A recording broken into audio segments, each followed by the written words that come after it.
حارث رؤوف کے چاہنے والوں کے لیے ایک خبر ہے جو اچھی خبر تو نہیں ہے، لیکن حارث رؤوف کے پاس دنیا کا یہ پہلا کرکٹر تھا جس کے پاس یہ ریکارڈ تھا کہ انٹرنیشنل کرکٹ میں 100 سے زیادہ میچز کھیل کر ایک بھی کیچ نہیں چھوڑا تھا۔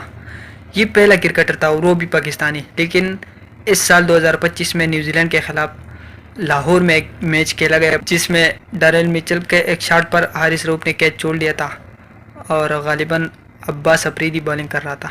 تو یہ ایک انبلیویبل ریکارڈ تھا حارث رؤوف کے پاس، لیکن وہ اس کے ہاتھ سے چھن گیا۔ اور یہی سلسلہ برقرار رکھتے ہوئے حارث رؤوف کا یہ لیگ کرکٹ میں بھی اس کا یہ ریکارڈ تھا، لیکن پی ایس ایل میں لاہور قلندر کے لیے کھیلتے ہوئے اس نے ایک کیچ چھوڑا تھا اور ایک بگ بیش لیگ میں، تو وہاں بھی اس کا یہ ریکارڈ اب نہیں رہا اور انٹرنیشنل کرکٹ میں بھی نہیں رہا۔ یہ بہت بڑا ریکارڈ تھا، یہ کوئی چھوٹا ریکارڈ نہیں تھا۔ اور پھر پاکستانی کسی کرکٹر کے لیے، پاکستان تو فیلڈنگ میں بہت بری طرح ناکام ہو رہا ہے ہر جگہ۔